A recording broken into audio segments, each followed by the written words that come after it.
எரிவாயு நெருக்கடியின் பின்னணி குறித்து ஜனாதிபதி விளக்கம். இலங்கையில் உள்ள தூதரகங்களுக்கு பலத்த பாதுகாப்பு, போலீஸ் மாதிபர் அதிரடி உத்தரவு. மார்ச் மாத சுற்றுலா பயணிகளின் வருகை இலக்கில் சறுக்கல். மத்திய கிழக்கு போர் எதிரொலி, வெளிநாடுகளுக்கு தபால் சேவையில் கடும் இடையூறு. தமிழரசு கட்சி நோர்வே துணை அமைச்சருடன் முக்கிய சந்திப்பு. இலங்கையில் 205 விமான சேவைகள் அதிரடியாக ரத்து. நாடளாவிய ரீதியில் ஆயுதப்படைகள் பாதுகாப்பில் ஜனாதிபதி விசேட கட்டளை. இலங்கை மலையக தமிழர்களுக்கும் இந்திய கடல் கடந்த குடியுரிமை, இந்திய தூதுவரிடம் மனோ அணி பகிரங்க கோரிக்கை. மத்திய கிழக்கு யுத்தம் தொடர்பிலான அரசாங்கத்தின் நிலைப்பாட்டை தீர்மானிக்க எதிர்க்கட்சி தேவையில்லை, வசந்த சமரசிங்க தெரிவிப்பு. வைத்தியசாலையில் இறந்த யுவதி பாலியல் துஷ்பிரயோகம், நீதி கோரி போராட்டத்தில் குதித்த தோட்ட தொழிலாளர்கள். ஈரான் மீதான தொடர் தாக்குதல், ஐநா சாசனத்தை மீறும் செயல், நாடாளுமன்றத்தில் சஜித் கடும் கண்டனம். கச்சதீவில் தமிழக இளைஞர்களை தாக்கிய இலங்கை கடற்படை அதிகாரி, தமிழகத்திலிருந்து குற்றச்சாட்டு. ஈரான் மீதான தாக்குதல், அரசாங்கத்தின் மௌனம் பாரதூரமானது என முஜிபுர் ரஹ்மான் குற்றச்சாட்டு. மன்னாரில் சிறு சேமிப்பு கடன் சேவை வழங்கும் பெண்களுக்கு ஏற்பட உள்ள பாதிப்பு குறித்து கவனஈர்ப்பு போராட்டம். தற்போதைய சூழ்நிலையில் நாட்டில் ஒரே நேரத்தில் எரிவாயுவுக்கான தேவை அதிகரித்ததன் காரணமாக நெருக்கடி ஏற்பட்டுள்ளதாக ஜனாதிபதி அனுரகுமார திசாநாயக்க தெரிவித்துள்ளார். இன்று பாராளுமன்றத்தில் நாட்டில் ஏற்பட்டுள்ள எரிவாயு தட்டுப்பாட்டிற்கான தீர்வுகளை முன்வைத்து உரையாற்றிய ஜனாதிபதி எரிவாயை சேமித்து வைப்பதில் நெருக்கடி காணப்படுவதால் அதற்கான தேவையான தீர்வுகள் தற்போது தயாரிக்கப்பட்டு வருவதாக தெரிவித்தார். நாட்டில் அதிகபட்சமாக ஒரு வார காலத்திற்கு மாத்திரமே எரிவாயுவை சேமித்து வைக்க முடியும் என்பதையும் ஜனாதிபதி இங்கு வலியுறுத்தினார். எதிர்காலத்தில் எரிவாயு மற்றும் எரிபொருளில் நெருக்கடி ஏற்படுவதற்கான வாய்ப்புகள் மிக குறைவு என தெரிவித்த ஜனாதிபதி மார்ச் 12ஆம் தேதி அளவில் 1 லட்சம் புதிய எரிவாயு சிலிண்டர்களுடன் கப்பல் ஒன்று நாட்டிற்கு வரவுள்ளதாகவும் தெரிவித்தார். நாம் எதிர்கொள்ளும் ஒரு விசேட பிரச்சினை எரிவாயு பிரச்சினை. எமது முழுமையான சேமிப்பு திறன் 8000 மெட்ரிக் டன்களாகும். லிட்ரோ நிறுவனத்தின் எமது தினசரி எரிவாயு தேவை 1000 முதல் 1200 மெட்ரிக் டன்களுக்கு இடைப்பட்டதாகும். எனவே கையிருப்பு முடியும் வரை காத்திருந்து எரிவாயுவை கொண்டு வர முடியாது. 2 நாட்களுக்கு ஒரு முறை 8000 மெட்ரிக் டன் வீதம் துறைமுகத்திற்கு கொண்டு வர இதுதான் நிலைமை. இதனை மாற்ற வேண்டும். தற்போது மாலைதீவில் கப்பல் ஒன்று நிறுத்தப்பட்டுள்ளது. அந்த கப்பலில் இருந்து சிறிய கப்பல்கள் மூலம் 8000 மெட்ரிக் டன் வீதம் கொண்டு வரப்படுகின்றது. இதற்கெல்லாம் முற்றுப்புள்ளி வைக்கப்பட வேண்டும். லிட்ரோ எரிவாயு 1 லட்சம் புதிய சிலிண்டர்களுக்கு கட்டளையிடப்பட்டுள்ளது. மார்ச் 12ஆம் தேதி அந்த கப்பல் வருகின்றது. ஏனெனில் சிலிண்டர் தட்டுப்பாடும் நிலவியது. மஞ்சள் நிற சிலிண்டர் வைத்திருப்பவர்கள் நீல நிறத்திற்கு மாற விரும்பினர். ஆனால் போதிய சிலிண்டர்கள் இல்லை. இப்படியேதான் இதனை சரி செய்கின்றோம். எரிவாயு தட்டுப்பாடு என்று கூச்சலிட்டார்கள். முதலில் இந்த நெருக்கடியை புரிந்து கொள்ளுங்கள். 8000 மெட்ரிக் டன் சேமிப்பு திறன் இருந்து லிட்ரோவால் 1000 தொடக்கம் 1200 வரை வழங்க முடியுமான நிலையில் திடீரென தேவை 1800 அதிகரித்ததால் எஞ்சியுள்ள கையிருப்பை 5 நாட்களுக்கும் குறைவாகவே வழங்க முடியும். அப்போது ஒரு நெருக்கடி ஏற்படலாம். அந்த நெருக்கடிக்கு தீர்வுகளை காண முடியும் என்றார். நோர்வேயின் துணை வெளிவிகார அமைச்சர் ஆண்ட்ரியாஸ் கிராவிக்கை இலங்கை தமிழரசு கட்சியின் பொதுச் செயலாளர் எம். ஏ. சுமந்திரன் மற்றும் அக்கட்சியின் பாராளுமன்ற உறுப்பினர் சாணக்கின் ஆகியோர் சந்தித்துள்ளனர். இச்சந்திப்பில் நாட்டின் தற்போதைய அரசியல் நிலைமை, வடகிழக்கு பகுதிகளில் நிலவரும் மக்களின் வாழ்வாதார சவால்கள், ஜனநாயக செயல்முறைகள் மற்றும் நீடித்த அரசியல் தீர்வின் அவசியம் போன்ற பல்வேறு விடயங்கள் குறித்து திறந்த மனதுடன் ஆழ்ந்த புரிதலுடன் கலந்துரையாடப்பட்டதாக சாணக்கியன் குறிப்பிட்டுள்ளார். குறிப்பாக போருக்கு பிந்தைய காலகட்டத்தில் நீடித்து வரும் அரசின் பொறுப்புணர்வு தொடர்பான கேள்விகள், நீதியை நிலைநிறுத்தும் செயல்முறைகள், பாதிக்கப்பட்ட மக்களுக்கு நியாயம் கிடைப்பதை உறுதி செய்வது மற்றும் உண்மையான நல்லிணக்கம் உருவாக வேண்டிய சூழல் குறித்து விரிவாக கருத்து பரிமாற்றம் இடம்பெற்றது. அத்துடன் அரசியல் அதிகார பகிர்வு, அரசியலமைப்பு சீர்திருத்தங்களின் அவசியம் மற்றும் தமிழர் மக்களின் நீண்ட நாள் அரசியல் உரிமைகளை மதிக்கும் வகையில் அர்த்தமுள்ள மற்றும் நிலையான தீர்வை உருவாக்குவதின் முக்கியத்துவம் வலியுறுத்தப்பட்டது. மேலும் நோர்வே நாட்டுடன் தொடர்ச்சியான தொடர்பு மற்றும் ஒத்துழைப்பை வலுப்படுத்தி ஜனநாயக மதிப்புகள், மனித உரிமைகள் மற்றும் நல்லாட்சியை மேம்படுத்துவதில் எதிர்காலத்தில் இணைந்து செயல்படுவது குறித்தும் பேசப்பட்டது. எமது பிரச்சினைகள் மற்றும் மக்களின் எதிர்பார்ப்புகள் தொடர்பில் தொடர்ச்சியான கவனம் செலுத்தி வருகின்ற நோர்வே அரசாங்கத்திற்கும் இருநாட்டு உறவுகளை வலுப்படுத்தும் பணியில் செயற்பட்டு வரும் தூதர்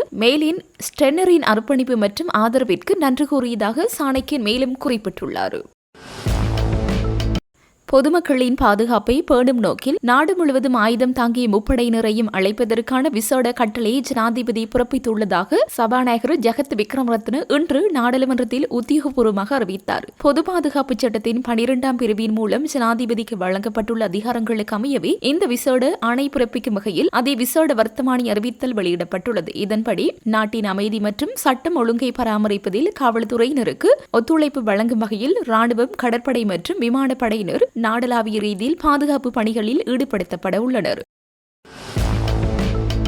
இலங்கையில் அமைந்துள்ள தூதரகங்கள் மற்றும் உயர்ஸ்தானிகர் ஆலயங்களின் பாதுகாப்பை உறுதி செய்வதற்காக விசேட வேலை திட்டம் ஒன்றை நடைமுறைப்படுத்த போலீசார் நடவடிக்கை எடுத்துள்ளனர். இந்த பாதுகாப்பு வேலை திட்டத்தை மறு அறிவித்தல் விடுக்கப்படும் வரை தொடர்ச்சியாக நடைமுறைப்படுத்துவதற்கு அறிவுறுத்தப்பட்டுள்ளதாக போலீஸ் ஊடக பிரிவு தெரிவித்துள்ளது. உலகளாவிய ரீதியில் எழுந்துள்ள நெருக்கடியான நிலைமையை கருத்தில் கொண்டு நாட்டின் பாதுகாப்பு மற்றும் அமைதியை பேணுவதற்கு இடையூறு விளைவிக்கும் சம்பவங்களை தடுக்கும் நோக்கில் போலீஸ் மாதிபரால் அனைத்து போலீஸ் நிலையங்களுக்கும் இந்த அறிவுறுத்தல்கள் வழங்கப்பட்டுள்ளன. அதற்கமைய தூதரகங்கள், உயர்ஸ்தானிகர் ஆலயங்கள், அவற்றின் உத்தியபூர்வ வாசத்தலங்கள் மற்றும் தொடர்புடைய ஏனைய இடங்களின் பாதுகாப்பை பலப்படுத்தி விசேட பாதுகாப்பு திட்டம் ஒன்றை நடைமுறைப்படுத்துமாறு அறிவிக்கப்பட்டுள்ளது. அத்துடன் இந்த நாட்டிற்கு வருகை தந்துள்ள மற்றும் இங்கு தங்கியுள்ள வெளிநாட்டவர்களின் உயிர் மற்றும் சொத்து பாதுகாப்பை உறுதி செய்வதற்காக 24 மணி நேரமும் செயற்படும் வகையிலான பாதுகாப்பு வேலை திட்டம் ஒன்றை நடைமுறைப்படுத்துமாறும் அறிவுறுத்தப்பட்டுள்ளது. இதன் கீழ் அவர்கள் தங்கியிருக்கும் இடங்கள், வர்த்தக நிலையங்கள், சுற்றுலா தலங்கள், குடியிருப்பு கட்டடங்கள் மற்றும் மத வழிபாட்டு தலங்கள் பாதுகாப்பும் உறுதி செய்யப்பட உள்ளது. தேவை ஏற்பட்டால் இந்த பாதுகாப்பு திட்டங்களை நடைமுறைப்படுத்துவதற்கு முப்படையினரின் உதவியை பெற்றுக் கொள்ளுமாறும் அறிவுறுத்தப்பட்டுள்ளதாக போலீசார் மேலும் குறிப்பிட்டுள்ளனர்.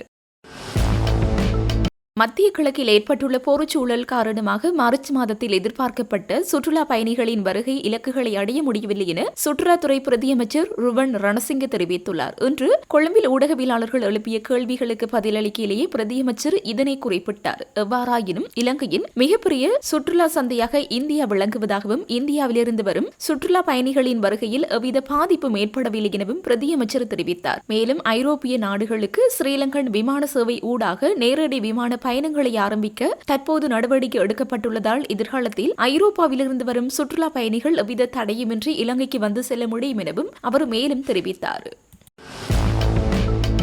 டிக்கோயா கிழங்கன் ஆதார வைத்தியசாலையின் பிரேத அறையில் வைக்கப்பட்டிருந்த இளம்பெண்ணின் சடலத்திற்கு அங்கு பணிபுரியும் சிற்றூழியர்கள் 3 பாலியல் ரீதியான இழுக்கு ஏற்படுத்தப்பட்டதாக கூறி இன்றைய தினம் வைத்தியசாலைக்கு முன்பாக பாரிய ஆர்ப்பாட்டம் ஒன்று முன்னெடுக்கப்பட்டுள்ளது. கடந்த பிப்ரவரி மாதம் 25ஆம் தேதி ஹேட்டன் ஏர்போர்ட் சிலை தோட்ட பகுதியைச் சேர்ந்த 23 வயதுடைய யுவதியொருவர் தன் உயிரை மாய்த்துக் கொண்டுள்ளார். மரண விசாரணை மற்றும் பிரேத பரிசோதனைக்காக அவரது சடலம் அன்றைய தினமே டிக்கோயா கிழங்கன் ஆதார வைத்தியசாலையின் பிரேத அறையில் ஒப்படைக்கப்பட்டது. இந்த நிலையில் குறித்த பிரேத அறையில் பணியாற்றும் 3 சிற்றூழியர்கள் சடலத்திற்கு பாலியல் ரீதியாக இழுக்கு ஏற்படுத்தியதாக தகவல் வெளியானதை அடுத்து உயிரிழந்த பெண்ணின் உறவினர்களும் பொதுமக்களும் வைத்தியசாலைக்கு முன்பாக திரண்டனர். வைத்தியசாலை நிர்வாகமே உண்மையை வெளிக்கொண்டு வா, குற்றவாளிகளை கைது செய் போன்ற வாசகங்கள் எழுதப்பட்ட பதாதைகளை ஏந்தியவாறு பொதுமக்கள் ஆர்ப்பாட்டத்தில் ஈடுபட்டனர். இதனால் வைத்தியசாலை வளாகத்தில் பதற்றமான சூழல் நிலவியது. ஆர்ப்பாட்ட இடத்திற்கு வைத்தியசாலையின் பொறுப்பதிகாரி உள்ளிட்ட மருத்துவ குழுவினர் வருகை தந்து நிலைமையை ஆராய்ந்தனர். சம்பவம் குறித்து கருத்து தெரிவித்த வைத்திய அதிகாரி டாக்டர் பாஸ்லி குறித்த சடலம் கடந்த 25ஆம் தேதி வைத்தியசாலைக்கு கொண்டு வரப்பட்டது. சடலம் வைக்கப்பட்டிருந்த நிலை குறித்து எமக்கு முறைப்பாடுகள் கிடைத்தன. இதனை அடுத்து பிரேத அறையில் பொருத்தப்பட்டிருந்த சிசிடிவி காட்சிகளை பரிசோதித்தோம். அதில் 3 சிற்றூழியர்கள் அனாவசியமான முறையில் பிரேத அறைக்குள் சென்று வந்த காட்சிகள் பதிவாகியுள்ளன. இது தொடர்பாக நாம் ஒரு உள்வாரியான விசாரணைகளை ஆரம்பித்துள்ளோம் என தெரிவித்தார். சம்பவத்துடன் தொடர்புடையதாக கருதப்படும் 3 சந்தேக நபர்களையும் உடனடியாக கைது செய்து சட்ட நடவடிக்கை எடுக்க வேண்டும் என்றும் ஆர்ப்பாட்டத்தில் ஈடுபட்ட மக்கள் போலீசாரிடம் வலியுறுத்தியுள்ளனர். இச்சம்பவம் குறித்து ஹேட்டன் போலீசார் மேலதிக விசாரணைகளை முன்னெடுத்து வருகின்றனர்.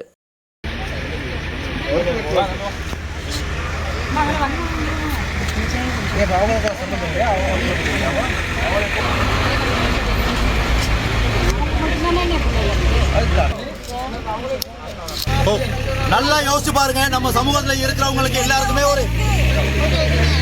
நல்லா யோசிங்க. நம்ம சமூகத்தில் இருக்கிற எல்லாருக்குமே ஒரு உணர்வு இருக்கணும். இறந்த ஒரு பணத்துக்கே பாலியல் வல்லுறவு பண்றாங்கன்னு சொன்னா நாளைக்கு இதே இங்க இருக்கிற பேஷண்ட் யாரையாவது ஒரு ஆளை பிடிச்சி ரேப் பண்ணி முடிச்சுட்டு வலிக்கி விட்டு விழுந்தாங்கன்னு சொல்றது கூட இந்த நிர்வாகத்துக்கு சான்ஸ் இருக்கு. இந்த விஷயத்தை மூடி மறைக்கிறதுக்கு தான் எல்லாருமே ட்ரை பண்றாங்க. இருக்கிறவங்க எல்லாருமே கொஞ்சம் உணர்வோட சேர்ந்து இதை நிர்வாகத்தில் தட்டி கேட்டீங்கன்னு சொன்னா நாளைக்கு இந்த மாதிரி விஷயம் நடக்காது. ஒரு பணத்தை வச்சு ரேப் பண்ணக்கூடியவனுங்க இந்த நிர்வாகத்துள்ளுக்கே இருக்கானுங்க அப்படின்னா மற்றவங்களுக்கு நாளைக்கு என்ன நடக்கும்? ஹாஸ்பிட்டல்ல எப்படி நம்பி வந்து இருக்கிறது? பெண்களுக்கு பாதுகாப்பு இல்ல, பெண்களோட பணத்துக்கும் பாதுகாப்பு இல்ல. அப்படின்னா யாராவது இறந்து போயிட்டாங்க அப்படின்னு சொன்னா நாங்க வந்து எங்க வீட்டுல இறந்தவங்க அப்படின்னு சொல்லி அந்த பணத்தோடய நாங்க இங்கே வந்து காலையில இருந்து இருக்க முடியுமா? இல்ல இறந்தவங்களோட பக்கத்துல இருக்கோம் அப்படிங்கறதுக்காக இருக்கவும் விடுவாங்களான்னு சொல்லுங்க.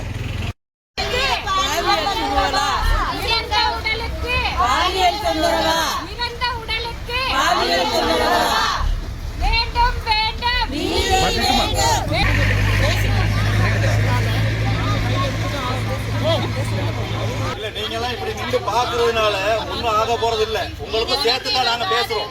சரியா? எல்லா லேடிஸ்க்கும்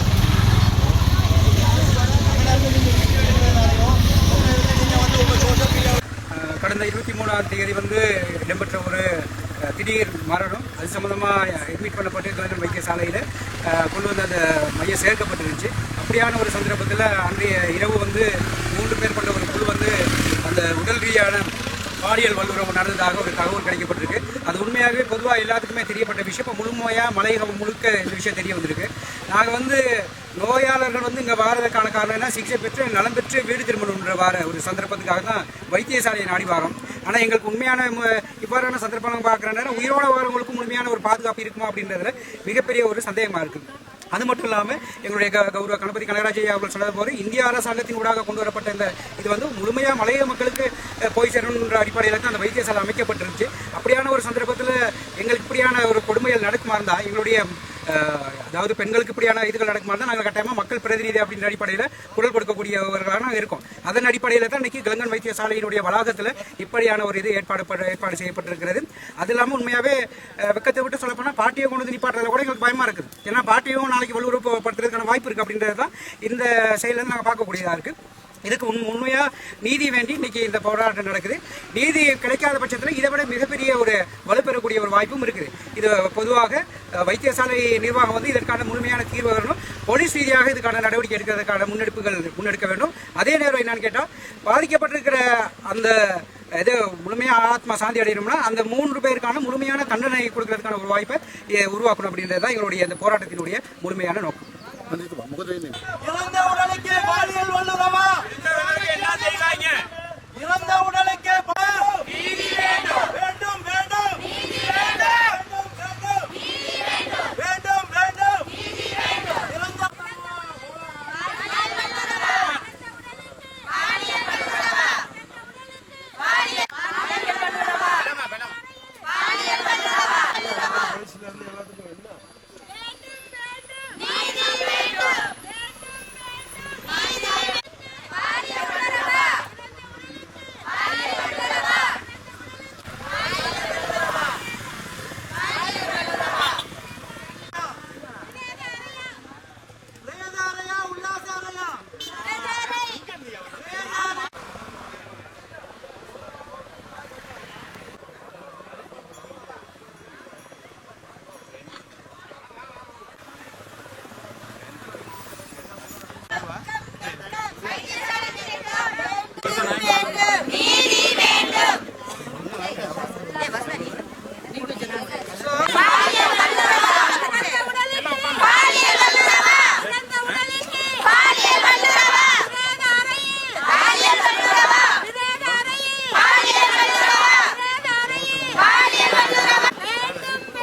இந்த ஒரு இறந்த ஒரு யுவதியை கொண்டு போயிட்டு மோச்சரியில் போட்ட உடனே இரவு நேரத்தில் சில ஊழியர்கள் அதை உள்ளுக்கு போயிட்டு வந்திருக்காங்க. அப்ப நாங்க சந்தேகப்படுறோம், அவங்கள ஏன் அந்த 12 மணி நேரமோ 11 மணிக்கா உள்ளுக்கு போகணும், அவங்க போயிட்டு பாலியல் வல்லுறவு அந்த பிள்ளைகளுக்கு செஞ்சாங்களா அப்படிங்கிற பெரிய சந்தேகம் இந்த பிரதேசம் நிகழ்வுது. அதனால இந்த பிரதேசமே ரொம்ப கொதிப்படைஞ்சிருக்கு. அதனால நாங்க வைத்தியசாலை 3-4 நாளைக்கு முதல் எங்களுக்கு தெரிஞ்சாலும் வைத்தியசாலை நிர்வாகம் சரியான ஒரு தீர்வை எடுக்கும். அதே நேரத்தில் அவங்கள போலீஸ் மூலமா விசாரணைக்கு உட்படுத்தி அந்த குற்றவாளிகளுக்கு தண்டனை கிடைக்கும்னு எதிர்பார்த்தோம். ஆனா இதுவரைக்கும் நடக்காதனால இன்னைக்கு இந்த மக்கள் அவ்வளவு பேருமே இங்க கூடியிருக்காங்க. இதுக்கான சரியான தீர்வு வரலன்னா இன்னும் பெருமளவான மக்கள் வருவாங்க. இத மலையக மக்கள் மல்ல, இந்த நாட்டு மக்கள் ஒரு பிரேதத்தை பாலியல் வல்லுறவு செய்யறத இந்த நாட்டு மக்கள் கூட ஏற்றுக்கொள்ள மாட்டாங்க. இந்த அநாகரிகமான ஒரு செயலை நாங்க கண்டிச்சு தான் செய்யறோம். இதுக்கான உண்மை தன்மையை உங்களை நாங்க எதிர்பார்க்கிறோம். அடுத்த 23ஆம் தேதி ஒரு சூசைட் பண்ணி கொண்டு வந்தாங்க. அதை கொண்டு வந்து அப்புறம் நாங்கள் தேவையான மோச்சரில் போட்டோம். மோச்சரில் போட்டு அதுக்கு பிறகு செவ்வாய்க்கிழமை போஸ்ட்மார்ட்டம் செய்கிறதுக்கு பிளான் பண்ணியிருந்தோம். அதையும் செவ்வாய்க்கிழமை செஞ்சாங்க. புதன்கிழமை வியாழக்கிழமைக்கு ஒரு கம்ப்ளைண்ட் வந்துச்சு. இப்படி நாங்கள் எங்களோட மோச்சரி வேலை செய்கிறவங்க இப்படித்தான் நாங்கள் ஒரு இதை கொண்டு வச்சோம். அடுத்த நாள் காலையில் கொஞ்சம் நாங்கள் வச்ச மாதிரி சின்ன வித்தியாசமாக இருக்குங்க. இப்போ நான் சொன்ன நீங்கள் சிசிடிவி பாருங்கள். இப்போ நானும் சிசிடிவியை பார்த்தேன். எங்களோட 3 பேர் உள்ளே போயிட்டு வராங்க. அப்போ நான் உடனே என்ன செஞ்சேன், நாங்கள் ஒரு 3 பேர் கொண்டு ஒரு குழு ஒன்று நிமிச்சோம். அரசாங்கம் தானே திடீர்னு செய்யலாம். 3 பேர் கொண்டு எங்களோட விபி, அடுத்த சர்ஜர், அடுத்த எம்எஸ்ஓ உண்டு 3 பேர் கொண்ட குழு நியமித்து நாங்கள் அதுக்கு தேவையான விமர்சனம் செஞ்சு கொண்டு போகிறோம். விமர்சனம் எங்களுக்கு ஒரு நாள் முடிக்க இயலாது. இதுக்கு முந்தைய பிரச்சனை வந்து நாங்கள் விமர்சனத்துக்கு முடிச்சிருக்கோம். அதனால் அதுக்கு பிறகு அந்த விமர்சனம் அவங்களோட ஒரு ரிப்போர்ட்டை நான் அவங்களுக்கு தரோம். நாங்கள் அந்த ரிப்போர்ட்டுக்கு அடுத்து நாங்கள் இது கம்ப்ளைண்ட் பண்ணுறதுன்னா அந்த ரிப்போர்ட்டை வச்சு அடுத்து நாங்கள் செய்வோம். எங்களோட அடுத்த நாள் நாங்கள் எங்களுக்கு இதெல்லாம் செஞ்சு தான் இருக்கிறோம். எங்களுக்கு லெட்டரில் நான் காட்டுறவங்களுக்கு விமர்சனம் செய்து நாங்கள் ஒரு 3 பேரோட கூட செஞ்சுருக்கோம். டாக்டர், இப்போ வந்து நாங்க சொல்றோம், நீங்க இந்த உள்ளக ரீதியான ஒரு விசாரணையை செஞ்சு அதுக்கு நீங்க முடிவெடுக்கிறது உங்க நிர்வாகத்தை பொறுத்தது. அப்ப இதை வந்து நாட்டில் ஒரு சட்டம் இருக்கு. இப்ப மக்கள் வந்து கொதிப்படைஞ்சா ஒரு இறந்த உடல் மீது பாலியல் வல்லுறவு நடந்தா அதை யாருமே ஏற்றுக்கொள்ள முடியாது அப்படின்றதுல ரொம்ப கொதிப்படைஞ்சிருக்காங்க. அது நீங்க ஏன் போலீஸ் மூலமா ஒரு இன்குவரியை நீங்க ஆரம்பிக்க முடியாது? ஃபர்ஸ்ட் நாங்கள் இன்குவரியில் ரிப்போர்ட் எடுப்போம். எடுத்துட்டு அப்புறம் நாங்கள் போலீஸுக்கு கொடுப்போம். அந்த ரிப்போர்ட் இருக்குன்னு தான் எங்களுக்கு அதுக்கு சிசிடிவி எல்லாம் இருக்கு. அதுக்கு அடுத்தது நாங்கள் போலீஸுக்கு கொடுப்போம். இப்போ டாக்டர் சொல்றதை நீங்க நம்புறீங்க? எல்லாரும்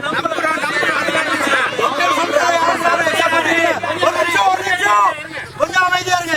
டாக்டர் இப்ப சொன்னதை எல்லாருமே கேட்டுட்டு இருந்தீங்க தானே? இதுக்கு நீங்க என்ன சொல்றீங்க? அதாவது கொஞ்சம் இருங்க. டாக்டர் சொன்னதை நான் விளம்ப சொல்றேன் உங்களுக்கு. கொஞ்சம் அமைதியா இருங்க. கொஞ்சம் அமைதியா இருங்க. டாக்டர் இப்ப சொல்றாரு என்னன்னு சொன்னா, அவங்களுக்கும் இதே மாதிரி ஒரு விஷயம் வந்து கேள்விப்பட்டு 3 பேர் கொண்ட குழுவை நியமிச்சிருக்காங்க. அந்த பிரேத அறைக்குள்ள 3 பேர் போயிட்டு வந்ததை சிசிடிவிலையும் பார்த்திருக்காங்களா? 3 பேர் வந்து போயிட்டு வந்ததுக்காக இவங்க அதாவது ஒரு விசாரணை கமிட்டி ஒன்று போட்டிருக்காங்க. அது சம்பந்தமா இவங்க விசாரணை கமிட்டியில வந்து விசாரணை பண்ண போறாங்க. அப்ப விசாரணை பண்ணி அதுக்கான சரியான ஒரு முடிவை தாரோன்னு சொல்றாங்க. அவங்க அதுக்கு சொல்லுங்க.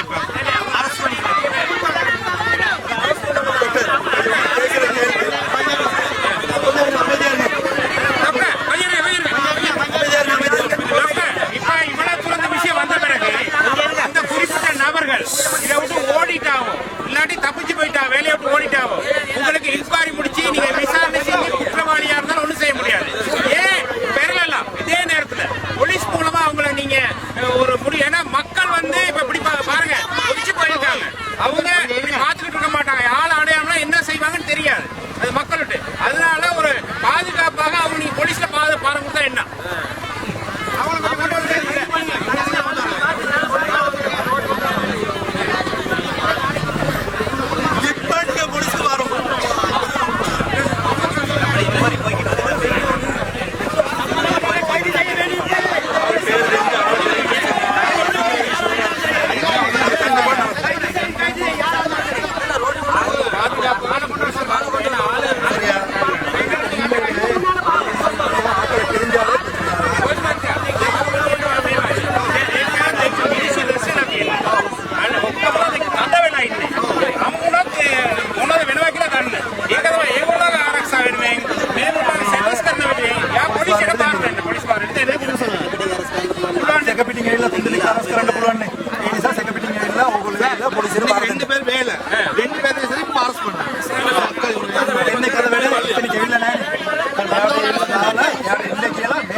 கேள்விப்பட்டு எல்லாருமே இந்த நம்ம எல்லாத்துக்கும் கோவம் இருந்துச்சு.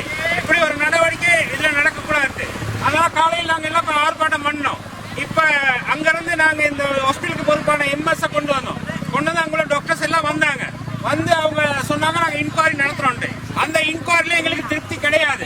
நீங்க அவங்கள போலீஸ்ல நீங்க உடனடியா பாரம் கொடுக்கணும் அப்படின்னு நாங்க சொன்னோம். இப்ப உடனடியா அதுக்கான நடவடிக்கை எடுத்து போலீஸ்ல கம்ப்ளைண்ட் பண்ணிட்டு அவங்கள போலீஸ்ல பாரம் கொடுக்கறதுக்கான எல்லா நடவடிக்கைகளையும் எடுக்கிறோம்னு சொல்லிட்டாங்க. அப்ப இதுதான் ஒரு அரசாங்கம் ஒரு நடைமுறை ரீதியா இது நடக்கிற ஒரு விஷயம். அப்ப இந்த விஷயத்தை நம்ம ஏத்துக்கிட்டு தற்காலிகமா இந்த ஆர்ப்பாட்டத்தை கைவிடுறோம். இது ஒழுங்கா நடக்கலன்னா மீண்டும் பல்லாயிரக்கணக்கான மக்கள் வருவாங்க. ஒரு நிமிஷம் அதாவது என்னன்னா கொஞ்சம் இருங்க அக்கா, ஒரு நிமிஷம் கேளுங்க, கொஞ்சம் கேளுங்க, சொல்றத கேளுங்க. அதாவது இப்ப வந்து என்னன்னா போலீஸ்ல உள்ள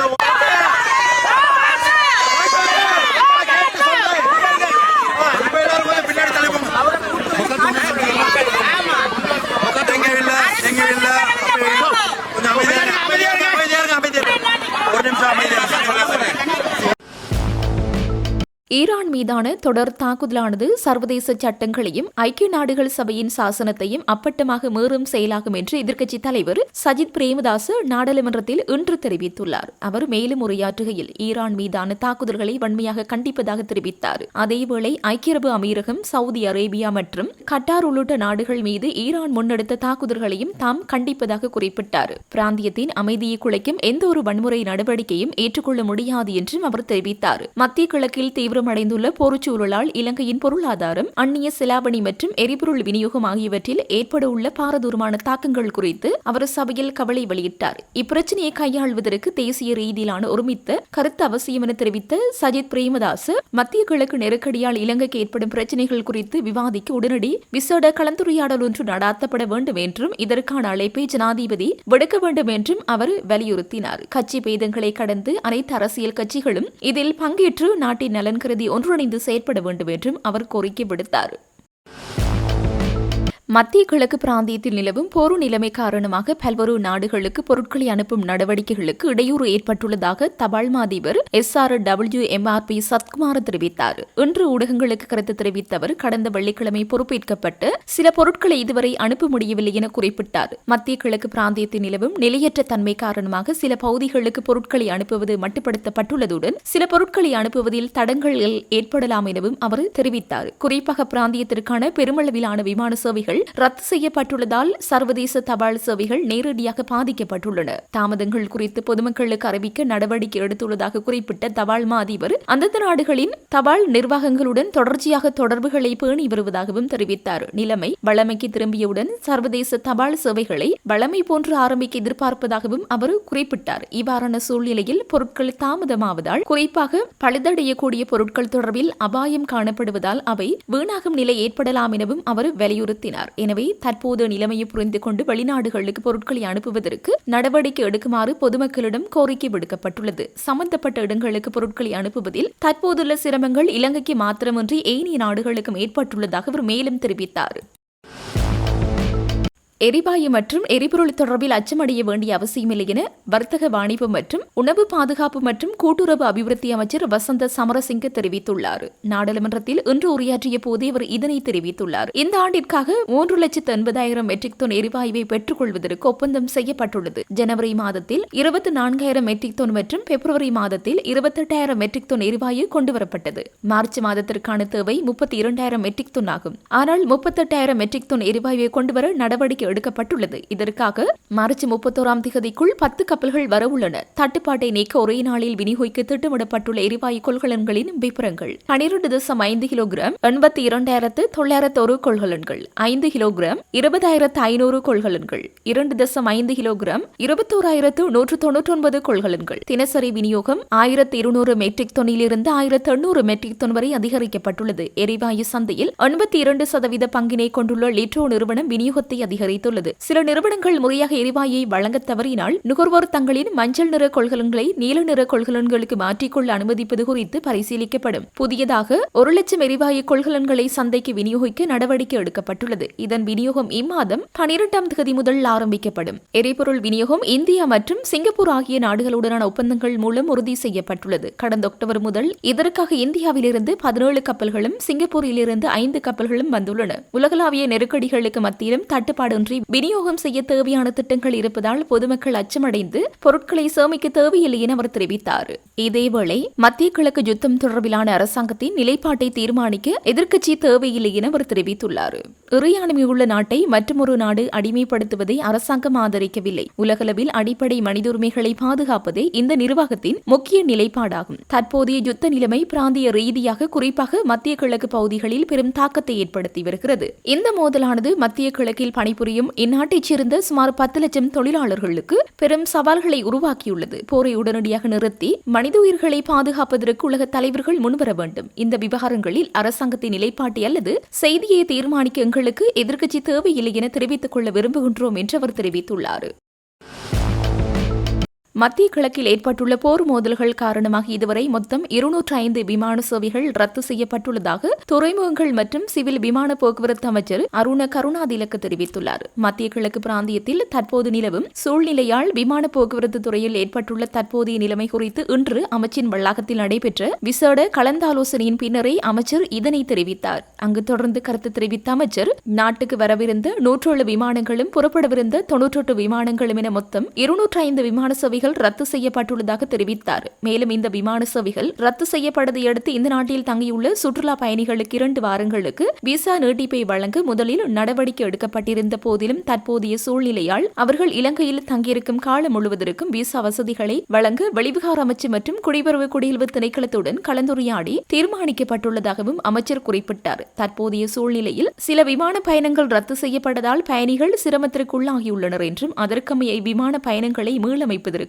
முழுமையான விமான டிக்கெட்டுகளையும் ரத்து செய்ய வேண்டி வரும் என்றும் கூறிய அமைச்சர், எந்த ஒரு சந்தர்ப்பத்திலும் கூடுதல் கட்டணம் ஏதுமின்றி ரத்து செய்யப்பட்ட டிக்கெட்டுகளுக்கான பணத்தை திரும்ப வழங்கவும் அதனை வேறு விமான பயணத்திற்கு மாற்றுவதற்கும் எவ்வித கூடுதல் கட்டணமுமின்றி தேவையான வசதிகளை செய்து கொடுக்க அனைத்து விமான நிறுவனங்களும் இங்கு சம்மதம் தெரிவித்துள்ளதாகவும் குறிப்பிட்டார். அத்துடன் ஐரோப்பாவிற்கான விமான சேவைகள் தற்போது ஆரம்பிக்கப்பட்டுள்ள போதிலும் மத்திய கிழக்கு பிராந்தியத்தை தவிர்த்து மாற்று வழிகளூடாக இந்த விமான சேவைகள் பயணத்தை ஆரம்பித்துள்ளதால் இதற்கு அதிக எரிபொருள் செலவாகும் என்பதால் நிலைமை சீரடையும் வரை விமானங்களில் எடுத்துச் செல்லப்படும் பொதிகளை மட்டுப்படுத்த வேண்டி வரும் எனவும் அமைச்சர் மேலும் தெரிவித்தார்.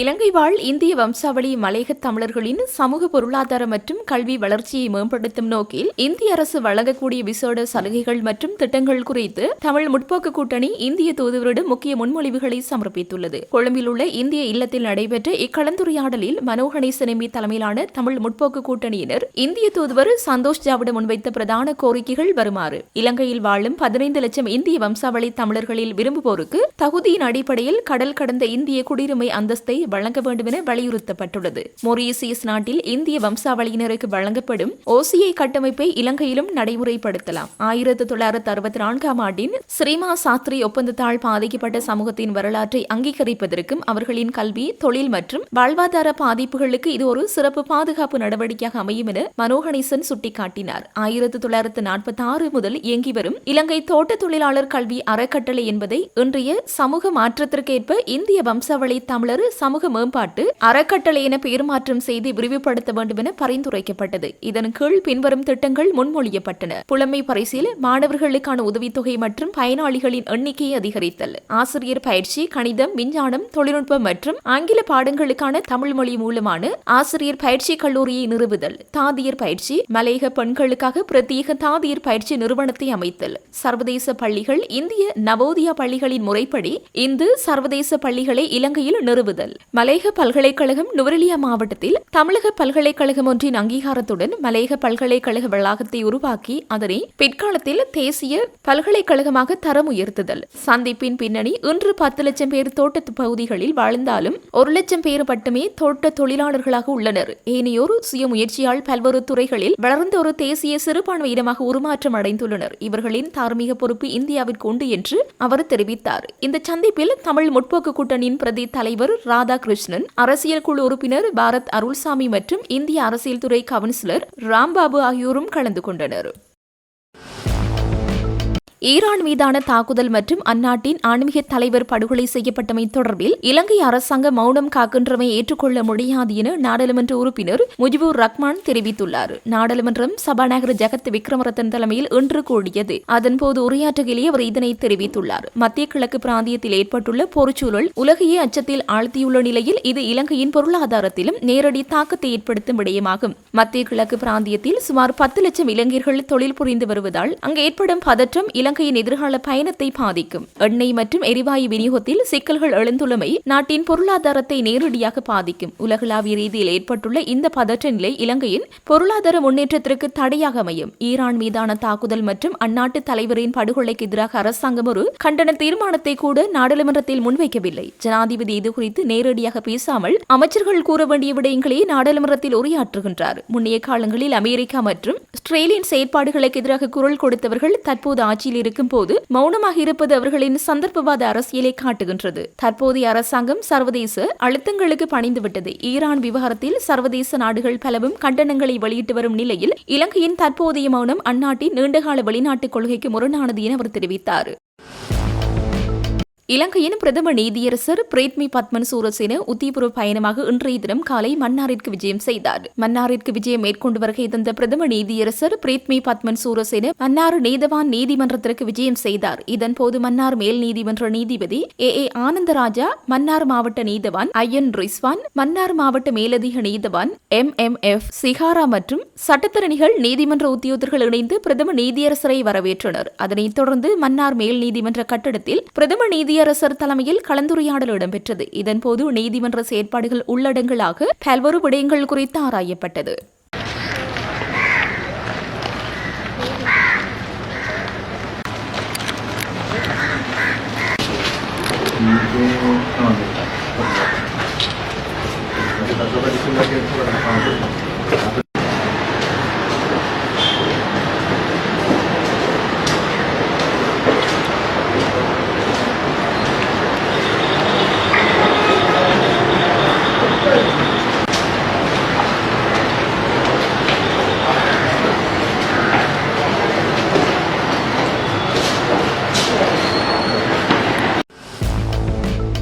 கச்சத்தீவு திருவிழாவின் போது இலங்கை கடற்படை அதிகாரியொருவர் தமிழக பக்தர்களை தாக்கினார். இதன்போது தமிழக இளைஞர்கள் தரையிலிருந்து இந்த பிரச்சினைக்கு தீர்வு வேண்டும், குறித்த கடற்படை அதிகாரியை தண்டிக்க வேண்டும் என எதிர்ப்பு தெரிவிக்க ஆரம்பித்தனர். அதன் பின்னர் கடற்படை உயர் அதிகாரியொருவர் வந்து மக்களை சமாதானம் செய்ததாக தமிழக கச்சத்தீவு பாரம்பரிய திருப்பயண குழு ஒருங்கிணைப்பாளர் நல்லதம்பி தெரிவித்துள்ளார். கச்சத்தீவு திருவிழா குறித்து அவர் கருத்து தெரிவிக்கும் போது இதனை தெரிவித்துள்ளார். இதுகுறித்து மேலும் தெரிய வருகையில், நாங்கள் ஆரம்பத்தில் கச்சத்தீவுக்குள் உள்நுழையும் போது அங்கிருந்த கடற்படை மற்றும் போலீசார் வரம்பு மீறி செயற்பட்டனர். கடுமையான வார்த்தைகளை பயன்படுத்தினார்கள். இதன்போது எனக்கும் அவர்களுக்கும் இடையே மோதல் ஏற்படக்கூடிய சூழ்நிலை கூட ஏற்பட்டது. இதன்போது இந்திய தூதரகத்துடன் நான் பேச முயற்சித்தாலும் பின்னர் அங்கிருந்த சூழ்நிலையும் ஏனையொரு நிலைமையும் கருத்தில் கொண்டு சமாளித்துக் கொண்டு உள்ளே சென்றோம். திரும்பி வரும்போது அதே மாதிரியான சூழ்நிலை ஏற்பட்டது. அங்கிருந்த சிறு வயதுடைய கடற்படை அதிகாரியொருவர் தமிழக இளைஞர்களுடன் மோதலில் ஈடுபடுவது போன்ற நிலையை கடைபிடித்தார். பலர் மயக்கமுறுகின்றார்கள், மூச்சு திணறல் ஏற்படுகின்றது. எனவே மக்களை சிறிது நேரம் கடற்கரையில் பரவலாக அமர்ந்திருப்பதற்கு அனுமதிக்குமாறு இளைஞர்கள் கடற்படையிடம் கோரிய வேளை இந்த முரண்பாடு ஏற்பட்டது. இதன்போது சிறிய கடற்படை அதிகாரியொருவர் இளைஞர்களை தாக்கினார். பின்னர் இளைஞர்கள் எதிர்ப்பு வெளியிட்ட நிலையில் அங்கு வந்த கடற்படை உயர் அதிகாரியொருவர் நிலைமையை சமாளித்து மக்களை கடற்கரையில் உட்கார அனுமதித்தார். கச்சத்தீவு திருவிழாவானது வருடா வருடம் சிறப்பாக நடைபெற்று வருகின்றது. இருப்பினும் சில குளறுபடிகள் அதில் இருக்கத்தான் செய்கின்றன. இந்திய பக்தர்கள் உள்நுழையும் போது அங்கே 4 வழிகளே காணப்படுகின்றன. அங்கே பெருமளவான கூட்டம் வரும்போது அதனை சமாளிக்கக்கூடிய நிலைமை காணப்படவில்லை. திருவிழா முடிந்து திரும்பும் போது பிரச்சனை ஏற்பட்டது. திருவிழாவிற்கு வந்த அதிகாரிகள் விருந்தினர்கள் என அனைவரும் செல்லும் வரை மக்கள் அங்கே ஓரிடத்தில் மறைத்து வைக்கப்படுகின்றனர். அவர்கள் கடற்படையினர் மற்றும் பாதுகாப்பு பிரிவினரின் கப்பல்களில் திரும்பிச் செல்கின்றனர். ஆகையால் அவர்களின் பாதுகாப்பு கருதியே மக்கள் இவ்வாறு மறைத்து வைக்கப்படுகின்றனர். இதனால் 10 தொடக்கம் 12 மணி வரை மக்கள் கடுமையாக வெயிலில் நிற்க வேண்டிய சூழ்நிலை ஏற்பட்டது. 12,000க்கும் மேற்பட்ட மக்கள் ஒரே இடத்தில் மணிக்கணக்காக இருக்கும் போது அங்கு காற்று வசதியும் இல்லாத காரணத்தினால் மூச்சு திணறல் ஏற்பட்டது. 100க்கும் மேற்பட்டோருக்கு மூச்சு திணறல் ஏற்பட்டது. இருப்பினும் தெய்வாதீனமாக உயிரிழப்பு ஏற்படவில்லை. மீள திரும்பும் போது 12 மணி வரை தடுத்து வைக்கின்ற அந்த முறைமையை சற்று பரிசீலனை செய்ய வேண்டும். அதேபோல் இந்திய மக்களுக்கும் இலங்கை மக்களுக்கும் தனித்தனியாக வழியை பிரித்துவிட்டால் அவர்கள் அவர்களது பாதையில் இலகுவாக செல்வார்கள். இந்த விடயத்தில் இந்திய அரசும் இலங்கையும் வெளியுறவுத்துறையும் கரிசனை செலுத்தி அடுத்த ஆண்டு அதே பிரச்சனை நடக்காமல் பார்த்துக் கொள்ள வேண்டும். இவை அனைத்தும் நிர்வாக பிரச்சனையாகவே காணப்படுகின்றது. எதிர்காலத்தில் இந்த திருவிழாவை ஏற்பாடு செய்யும் போது யாழ்ப்பாணத்தில் உள்ள ஏற்பாடு குழுவானது நிர்வாக முறைகளை சீர் செய்ய வேண்டும் என்று தெரிவித்தார்.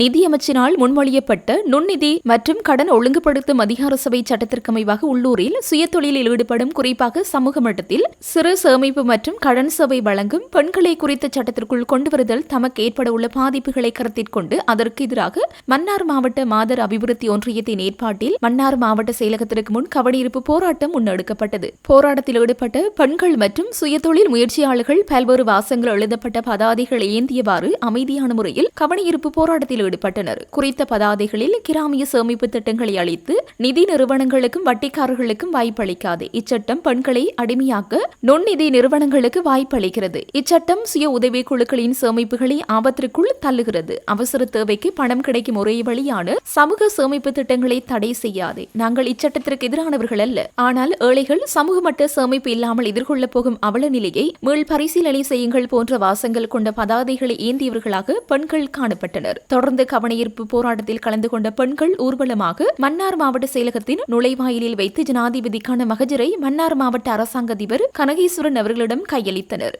மகஜரை பெற்றுக்கொண்ட அரசாங்க அதிபர் குறித்த மகஜரை உடனடியாக ஜனாதிபதிக்கு அனுப்பி வைக்க நடவடிக்கை எடுப்பதாக தெரிவித்தார்.